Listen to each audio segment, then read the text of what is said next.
itu dari sejak ancaman Rasulullah seperti itu sangat mewanti-wanti ya, bahwa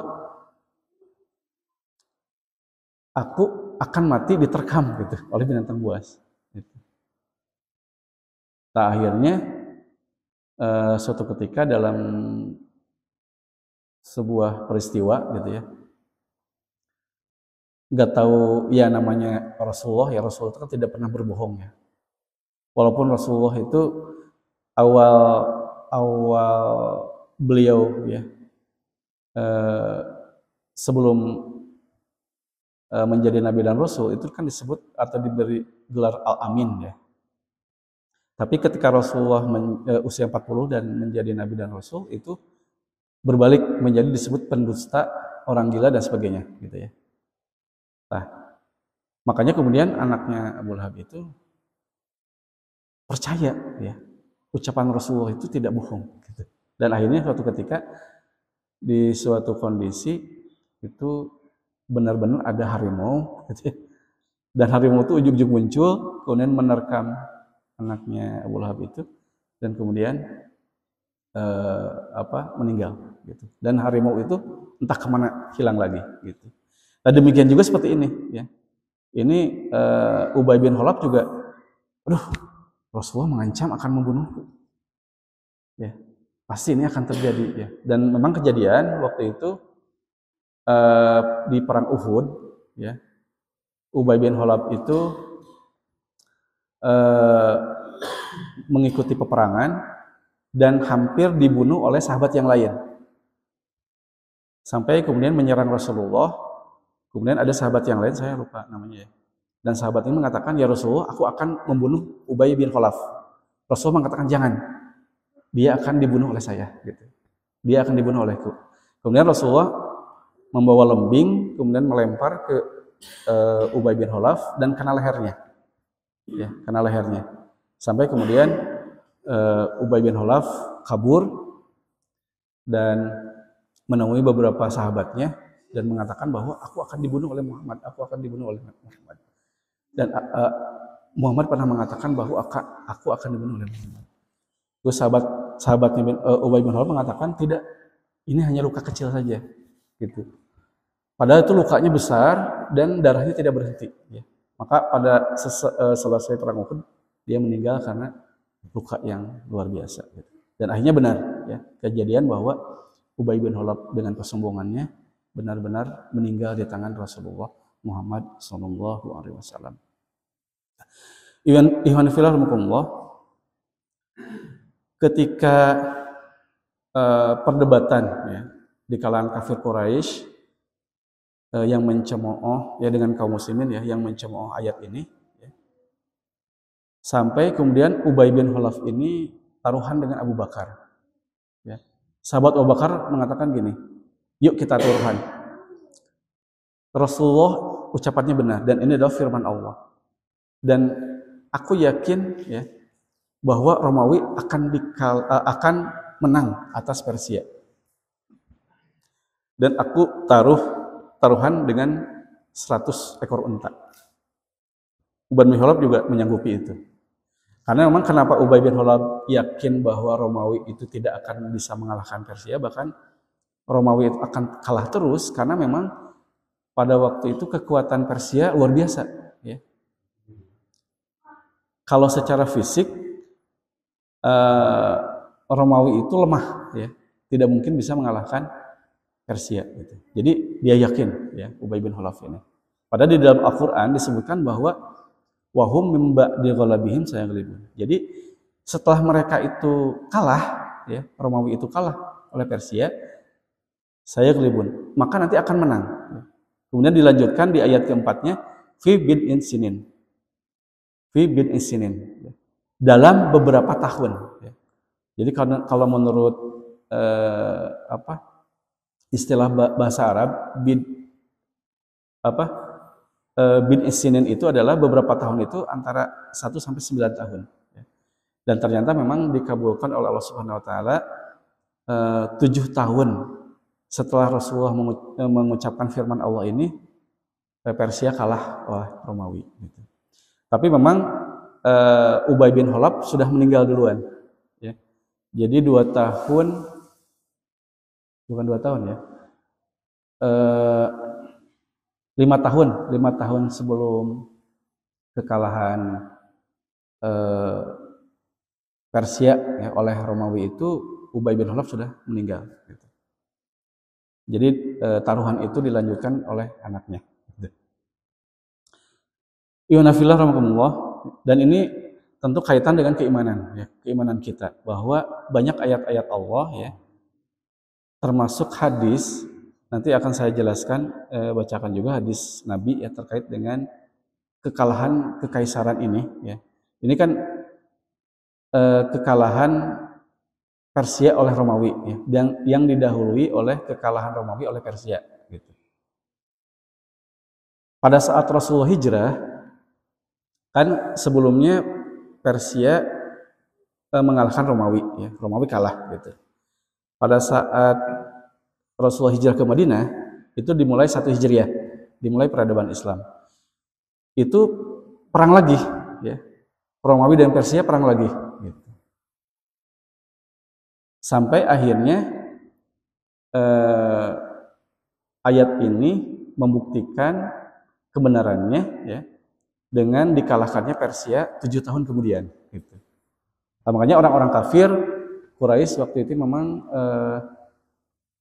kaget ya, kok bisa benar Muhammad gitu dengan perkiraannya, padahal kan ini bukan perkiraan, kan ini wahyu Allah Subhanahu Wa Taala. Gitu. Jadi akhirnya mereka malu sendiri. Ya,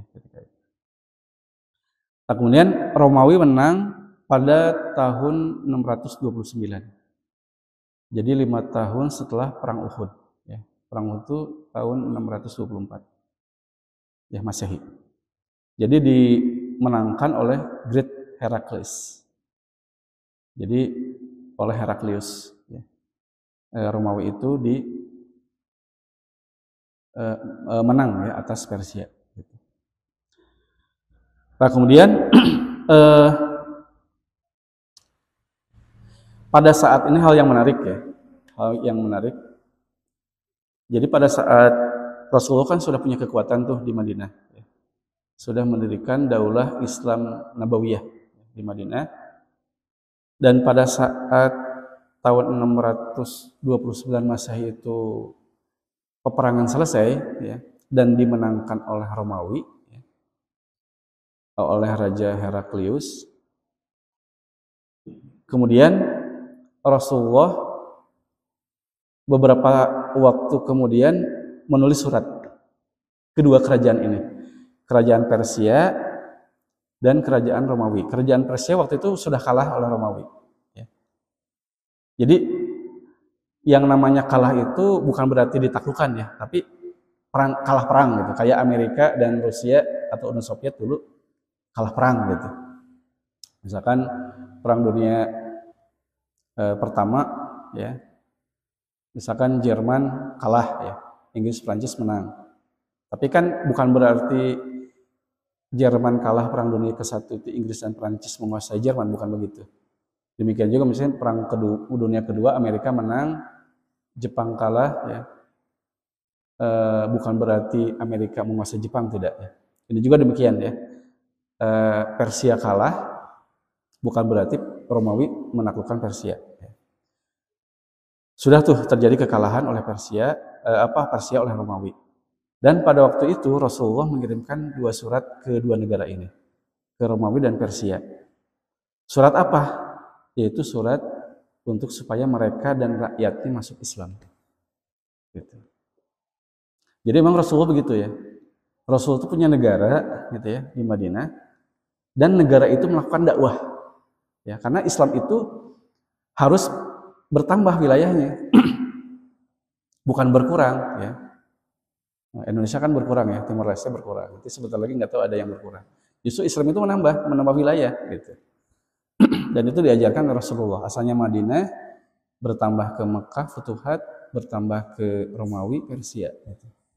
Dan menambah lagi ke Eropa, menambah lagi ke Afrika, negara-negara Maghrib ya, Maroko dan sebagainya. Jadi memang harusnya begitu ya. Negara itu melakukan dakwah, tidak hanya kita individu, tapi negara pun harus melakukan dakwah. Sampai kemudian surat disampaikan ya ke negara Persia, kerajaan Persia, ya, Kaisaran Persia dan Romawi. Dan begitu kagetnya ya Raja Kisra itu menerima surat dari Nabi Muhammad. Suratnya apa? Pasti baca ya. Disuruh masuk Islam beserta rakyatnya. Kira-kira bagaimana kalau misalkan kita seorang raja yang kalah perang, ada surat suruh masuk Islam? Kira-kira marah apa enggak? Kaget dan marah gitu. Sudah kalah, ditawarin harus masuk Islam. Dan yang menawarinya adalah Rasulullah yang beda agama dan negaranya kecil. Itu bagaimana gitu ya?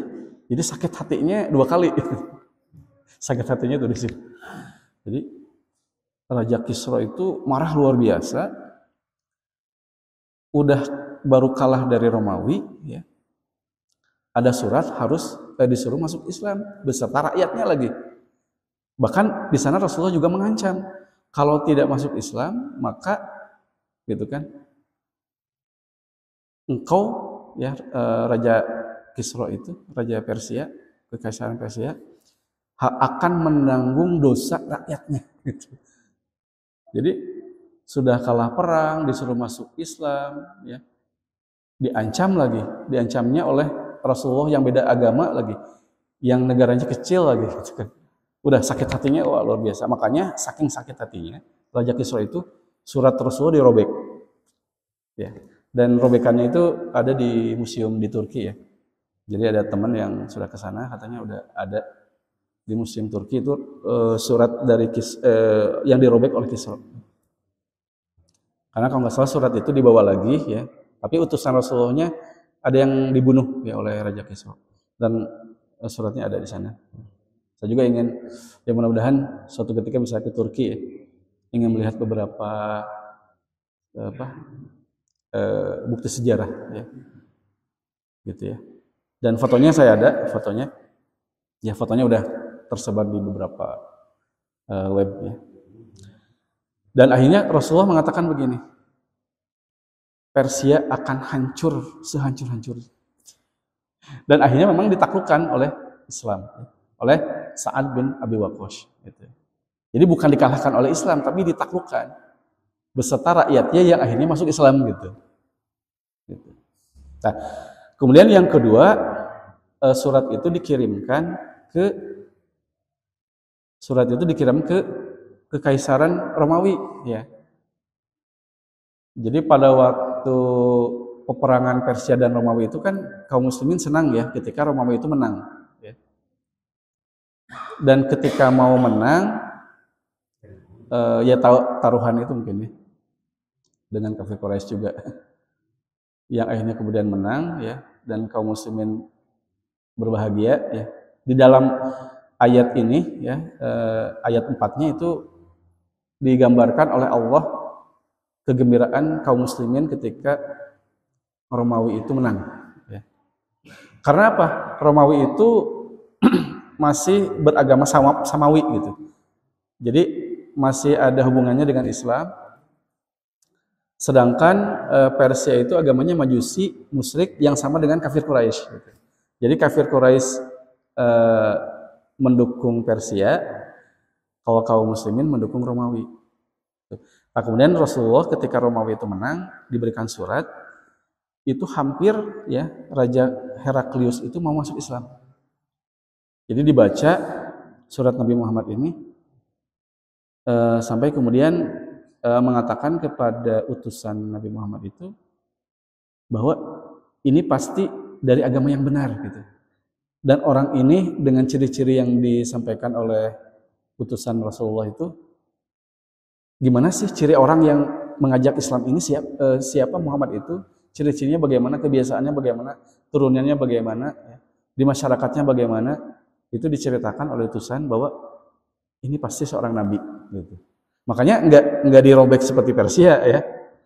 Bahkan pernah suatu ketika tuh mengajak para menterinya dikumpulkan, gimana nih, ini ajakan dari Muhammad masuk Islam. Dikumpulkan menteri-menterinya, Bagaimana kalau kita semuanya masuk Islam? Cuman sayangnya waktu itu menterinya mengatakan, tidak wahai raja, kita tidak akan masuk Islam. Akhirnya kemudian tapi rada sopan lah mungkin ya. Raja Heraklius mengatakan kepada utusan Rasulullah, kami menerima baik ajakan ini, tetapi kami tidak masuk Islam. Tapi akhirnya ya Romawi juga dikalahkan oleh kaum muslimin. Ya, ini udah habis. Baik, Iwan fillah rahimakumullah. Akhirnya suatu ketika memang Persia, baik Persia ataupun Romawi ditaklukkan oleh Islam ya. Untuk Persia itu khusus ya ditaklukkan oleh Sa'ad bin Abi Waqqas ya. Dan itu pada saat pemerintahnya atau Khalifah Umar bin Khattab. Jadi Rasulullah meninggal, digantikan oleh sahabat Abu Bakar, kemudian digantikan oleh Umar bin Khattab. Pada waktu itu Umar bin Khattab mengutus dan memberikan amanah kepada Sa'ad bin Abi Waqqas untuk menaklukkan Persia. Dan alhamdulillah Persia ditaklukkan ya, wilayah dan warganya akhirnya masuk Islam ya. Demikian juga Romawi ya. Romawi juga itu ditaklukkan oleh Islam dan Romawi Timur terutama ya. Dan akhirnya mereka masuk Islam gitu. Nah, Bismillahirrahmanirrahim rahimakumullah. Ini ada sebuah peristiwa yang akan datang gitu ya. Ini sedikit hadis ya. Rasulullah itu mengatakan bahwa Persia dan Romawi itu memang akan ditaklukkan. Di samping ayat yang tadi ya.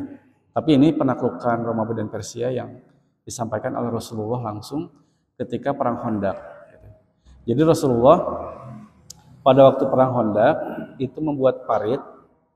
Ketika membuat parit itu ada batu yang menghalangi dan Rasulullah dengan para sahabat menghancurkan batu itu. Pada pukulan pertama Rasulullah mengatakan begini, ya. Allahu Akbar, itu mafatiha Faris, walaqad adu ali minha. Usurul khirah wa madain kisra wa inna ummati zahiratun alaiha. Rasulullah mengatakan dan diikuti oleh para sahabat, Allahu Akbar, takbir, dan Rasulullah mengatakan, aku telah dikaruniai kunci-kunci Faris, ya, kerajaan Persia. Dan sungguh telah nampak olehku ya, dari lambaian api itu bahwa Persia akan ditaklukkan.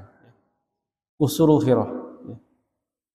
Wa madainu, dan akan ditaklukkan kota-kota yang lainnya. Ya. Wa inna ummati, dan sungguhnya umatku nanti akan menguasai Persia itu. Gitu. Nah, pada waktu pukulan yang kedua juga dikatakan Romawi akan ditaklukkan, ya, dan kaum muslimin akan menaklukkan Romawi. Ya. Kemudian pada pukulan yang ketiga para sahabat mengucapkan la ilaha illallah, dan kemudian Rasulullah mengatakan aku telah melihat mahligai ya, kerajaan-kerajaan yang lain baik di Syria, di Sa'ad dan di daerah lain, dan itu akan ditaklukkan oleh kaum muslimin.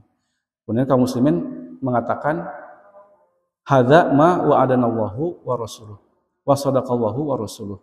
Kaum muslim mengatakan bahwa ini adalah janji Allah dan Rasulnya, dan benarlah Allah dan Rasulnya gitu. Jadi waktu itu para sahabat dengan keimanan mereka, dan Rasulullah mengatakan Persia akan ditaklukkan, Romawi akan ditaklukkan. Para sahabat tidak mengatakan begini, Rasulullah mah hayalan, ya, kayak Singapura ingin menaklukkan Amerika, kayak Singapura ingin menaklukkan Uni Soviet. Jadi Rasulullah ingin menaklukkan Persia, ingin menaklukkan Romawi. Terus sahabat Rasulullah nggak mengatakan, hayalan, ngapain sih Rasulullah ngomong kayak gitu, nggak usah lah. Gitu. Nggak begitu. Tapi dengan keyakinannya sahabat mengatakan, ini adalah janji Allah dan Rasulnya. Dan benarlah Allah dan Rasulnya. Jadi semangat. Gitu. Jadi pengkabaran sesuatu yang mustaqbal itu para sahabat selalu semangat. Gitu ya. Bahkan ini yang Romawi akan ditaklukkan, para sahabat itu dalam riwayat yang lain bertanya kepada Rasulullah, ya Rasulullah, Romawi itu kan akan ada dua. Ada Romawi Barat dan Romawi Timur. Mana yang akan ditaklukkan? Yang akan ditaklukkan adalah Romawi Timur dulu. Ya, baru kemudian Romawi Timur ditaklukkan oleh Muhammad Al-Fatih tahun 1453. Ya. Tinggal satu lagi Romawi Barat. Belum ditaklukkan. Tapi hadisnya sudah ada bahwa Romawi Barat akan ditaklukkan, yaitu sekitar Roma sekarang ya sampai ke Eropa sana. Itu suatu ketika akan ditaklukkan. Dan itu tidak ada perbedaan di kalangan ulama bahwa ini akan ditaklukkan. Eropa Barat akan ditaklukkan. Karena dua-dua Eropa. Jadi dua Romawi ya. Barat dan Timur. Nah, kapan kira-kira ditaklukkan? Ya, nanti ada pembahasan lain. Ada hadis-hadis, ada dalil-dalil yang lain yang itu harusnya membuat kita semangat bahwa itu akan ditaklukkan oleh kaum muslimin. Gitu. Iwan fillah rahimakumullah, mungkin itu saja yang bisa saya sampaikan. Yang mudah-mudahan kabar gembira ini menjadi kita bersemangat dan bergembira untuk menjadi pasukan yang bisa mengalahkan itu. Karena Rasulullah pernah mengatakan bahwa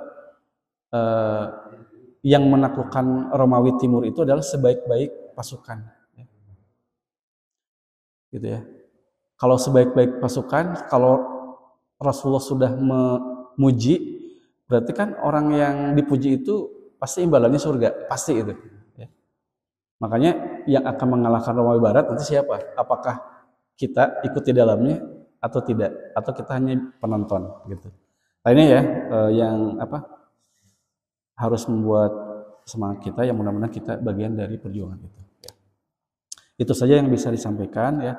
Wallahu a'lam bishawab. Yang mudah-mudahan ini bisa menambah giroh kita ya dalam memperjuangkan dinullah. Karena kita pasti akan ditanya oleh Allah Subhanahu wa taala bagaimana perjuangan kita membela agama Allah gitu. Ya mudah-mudahan kita bisa menjawabnya di akhirat kelak. Demikian yang bisa disampaikan, kita akhiri bersama-sama dengan hamdalah bersama-sama, kemudian istighfar dan doa akhir majelis. Alhamdulillahirabbil alamin, astaghfirullahaladzim, subhanakallahumma wa bihamdika, asyhadu an la ilaha illa anta, astaghfiruka wa atubu ilaik. Ihdinas siratal mustaqim. Assalamualaikum warahmatullahi wabarakatuh.